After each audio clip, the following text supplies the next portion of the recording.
Well, I have sickle cell, and it's a blood disease, and I go to the hospital quite a bit. I was diagnosed with leukemia in January of 2005, and Kason was 5 years old at the time.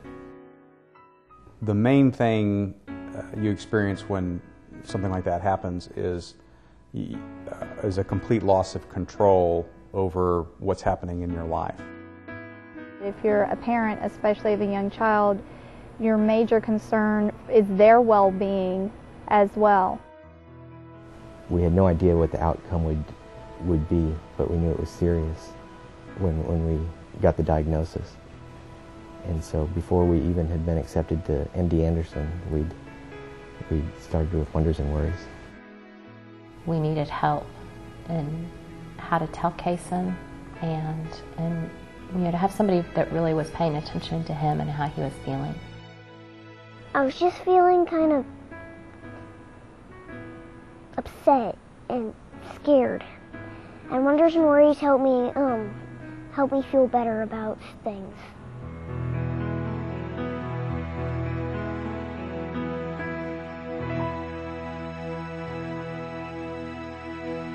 Well, we knew that children need help.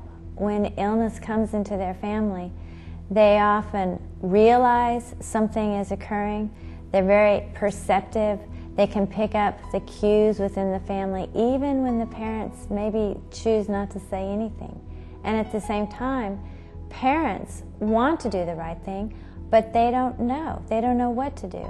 It was such a hard time because I was feeling so bad. I mean, between finding out about this, I was just diagnosed just out of the clear blue sky. I didn't feel badly. There was nothing that led up to the diagnosis. It was, I went to work one day, and by the end of the day, I had found out that I had cancer, and I started chemotherapy within 48 hours of being diagnosed. And so I was focused on that and what it meant, and would I live and die, all of those things. And at the same time, I don't think anyone would disagree that being a mother is one of the most important things in my life. And so it was hard to know what was going to happen to me, but it was harder to think about what was going to happen to Kason and who was going to help him through this time.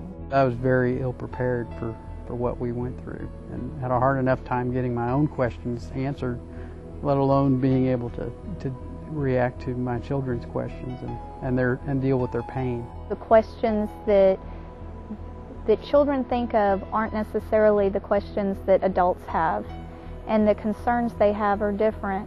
When I was 10, I probably wasn't feeling depressed, but I was sad because obviously I didn't want her to feel pain, but I was afraid because of all the people that die from things like this. And it was hard for her, obviously, and it was hard for all of us, but I didn't feel like I was letting out my feelings well enough because I didn't feel like I didn't know how I could, because it's not that I didn't want them to know, it's just that I didn't know how to tell them really. And we want to break down those barriers to communication and help parents and children talk to each other, express their thoughts, their concerns, in a way that allows the family to move forward through the illness healthy and stronger. We do that by first providing a safe, fun place for children to be. I thought, well, that would be a great idea if he had more kids to be able to share with kids that are like him, or at least have some of the same feelings and emotions. We've been to counselors before, but since I've had him hooked up with Wonders and Worries, it's been totally different, because I know, and I've said before, that he has that safe place where he can scream, shout, cry, whatever he needs to do. to be okay. The kids there, they're very easy to get along with, so like, you know, I feel very comfortable there and safe. Wonders and Worries help me to express my feelings in other ways by painting or drawing or ripping up paper when I was angry instead of getting extremely mad.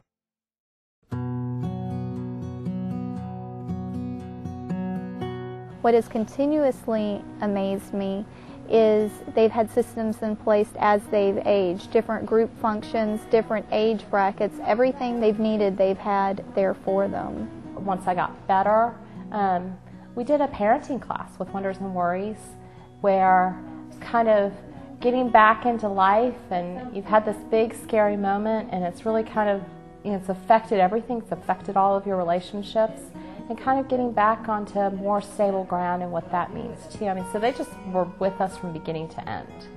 It was good for bonding between me and the kids, and I think that it really helped us get closer when there was so much stuff going on, and it's so easy to, you know, be caught up in the grown-up world side of things, and the day-to-day trying to, you know, feed people and get them to school and stuff like that. I was very happy that we started early in our process, and that they were able to help us all the way through, and we used them all the time, anytime we had questions. One of the things that's so unique about Wonders and Worries is the fact that all of our services are free of charge to our families. They're available in Spanish as well as English. And what makes Wonders and Worries particularly unique is that all of our services are provided by professional child life specialists who are well versed in all illnesses. I trust the people that work there, and it's a relief for me because I know when I'm sick, he'll always have, like, he can call Faria or anybody at Wonders and Worries if he's, you know, if he's upset or distraught or whatever, and there'll always be someone there for him. They went out and spent time with the girls at school for months and months, and that was just, and it was, we'd call them and we'd say, we need you, and they'd be there. We have been in over 100 schools to this point in the Austin area because we recognize that part of coping with illness is allowing the family to continue their normal life routines.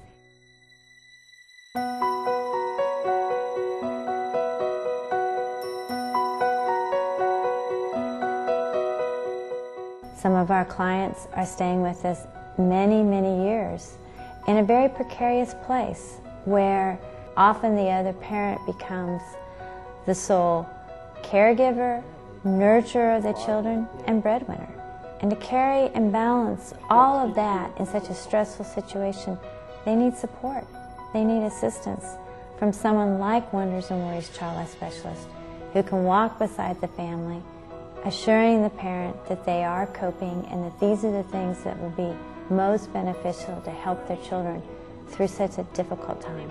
And I'm proud that Austin has been the first city to commit to creating an organization like Wonders and Worries.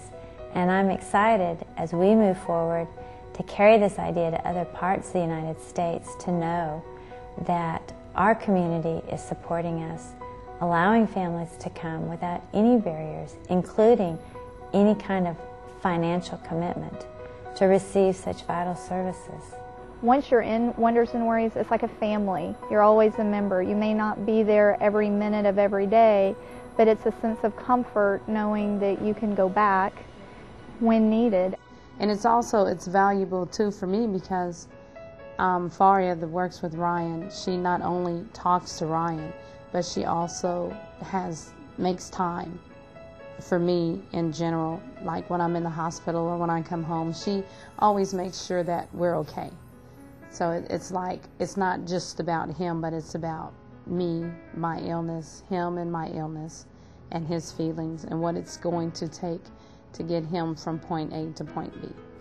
Yeah, at first I look at everything and see the down point of it, but going to Wonders and Worries, there's usually always an up point, and they help me start looking at the up point instead of the down point. I think that was more important to me than, you know, some someone taking care of me is knowing that somebody was taking care of Kason, you know, especially when I couldn't. You know, when I couldn't be everything for him, you know, it really just took a load off of us, you know, and really helped us to know that someone was focused specifically on him. I mean, I had my doctors, we had a lot of friends that were supporting us, but Wonders and Worries cared about Kason. And by caring about Kason, you know, they'll always have a place in our hearts.